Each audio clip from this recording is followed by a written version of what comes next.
Meus queridos, a imprensa oficial do regime acaba de divulgar uma informação extremamente preocupante sobre o presidente Bolsonaro e 2026. A gente sabe que o ano que vem tem as eleições, onde será um divisor de águas. A democracia no Brasil será recuperada ou então o regime será consolidado. Mas veja só, antes eu quero comentar com vocês aqui uma fala do ministro André Mendonça, que foi um verdadeiro direto na fuça, a gente sabe de quem. Foi um recado claro a Alexandre de Moraes. Que lapada, meus amigos. Com vocês, André Mendonça, dizendo o óbvio, mas que precisa ser dito em tempos de democracia relativa, né? Olha só. Eu sou partidário daquela visão de que o bom árbitro de futebol é aquele que não aparece. O bom juiz também tem que ser aquele que não aparece. Deixar os atores políticos, eles sim são os atores principais desse processo, aparecerem, fazerem as disputas legítimas, os debates legítimos, e nós modularmos de acordo com as regras do jogo, o jogo em si. Não querendo que A ou B se privilegie, ou tenha êxito, ou o outro um fracasso. Mas fazer com que a regra do jogo, porque o que está em jogo, na verdade, é a melhoria desse Estado de Direito. Perfeito.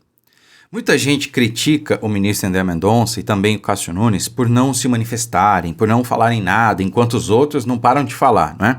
O Barroso não podia ver o microfone que já estava logo dando uma entrevista e fazendo militância política. E os outros estão nessa mesma linha. Só que o que a gente precisa no STF não são mais de atores políticos. São de ministros que cumpram a sua função como juiz, né? Ou função de juiz, porque eles não são juízes, né? Então o André Mendonça, ele não aparece, ele não fala nada, porque é assim que tem que ser um ministro. O Cássio Nunes Marques é a mesma coisa, eles não têm que aparecer. Eu defendo que eles nem deveriam ter rede social. Não tem que aparecer. Vê se nos Estados Unidos o ministro da Suprema Corte vai dar entrevista. Né? E sempre para um espectro ideológico, e sempre para um canal de comunicação, ou para um tipo, né?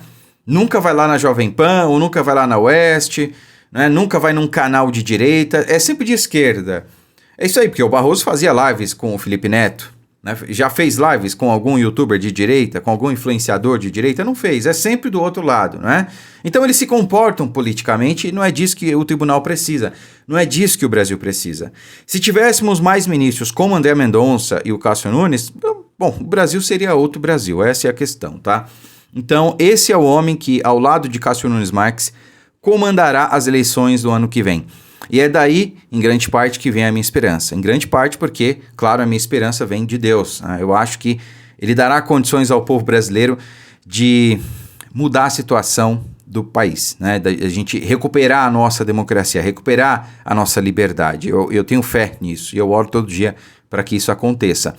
E acredito que ele vai usar aí homens como André Mendonça e Cássio Nunes, que estarão à frente do TSE para a gente recuperar a nossa democracia, para ajudar a gente nesse processo, digamos assim, tá? Só de não ter censura seletiva, eu acredito que a gente já vai ter aí uma boa vantagem o ano que vem, em detrimento do que foi 2022. Agora, falando justamente de 2026, o sistema, ele, claro, queria tirar Bolsonaro da jogada, queria tirar Bolsonaro da corrida eleitoral, porque sabe que é o único que, com folga, poderia derrotar Lula. Muita gente em 2022 votou no Lula porque estava com raivinha do Bolsonaro. Tudo bem, né? Eu não vou entrar no mérito aqui, teve a pandemia, muita gente acabou perdendo entes queridos, e aí veio a assessoria de imprensa do regime e distorceu falas do presidente Bolsonaro, como aquela vez que Bolsonaro estava imitando o Mandetta. Você só vai para o hospital quando faltar ar para você. Era o Mandetta que estava falando aquilo. O Mandetta era o protocolo Mandetta, o protocolo da morte. Ele orientava as pessoas a só procurarem o hospital quando sentissem falta de ar. Ou seja, quando já fosse tarde demais, basicamente, né? E aí o Bolsonaro deu uma entrevista falando aquilo e imitando o Mandetta e criticando o protocolo dele. Tanto é que a demissão do Mandetta já tinha acontecido. Então, aquilo foi uma crítica ao Mandetta. Foi uma crítica. Bolsonaro estava orientando as pessoas. Não, se sentiu mal, vai para o hospital, procure um médico, procure auxílio. Não fique em casa esperando sentir falta de ar, que vai acontecer o pior, né?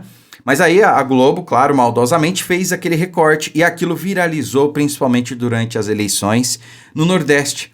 E aí muita gente que perdeu o ente querido, né? Acreditando que Bolsonaro estava zombando com as vidas perdidas, acabou votando no Lula ou anulando seu voto, né, por conta de uma fake news, de uma mentira contra Bolsonaro.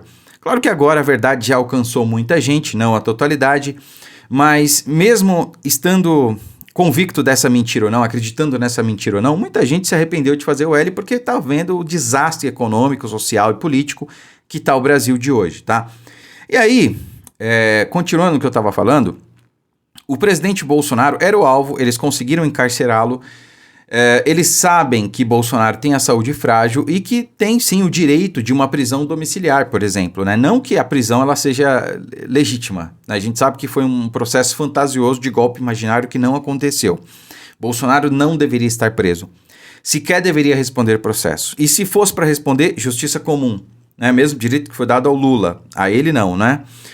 Mas o sistema deixou escapar que vai soltar Bolsonaro, ou melhor, vai colocá-lo no regime domiciliar, mas só depois das eleições do ano que vem.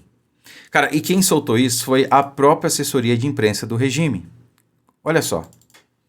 No Supremo Tribunal Federal, a possibilidade de Jair Bolsonaro passar para o regime domiciliar já é citada por magistrados da Suprema Corte, mas muita calma nessa hora.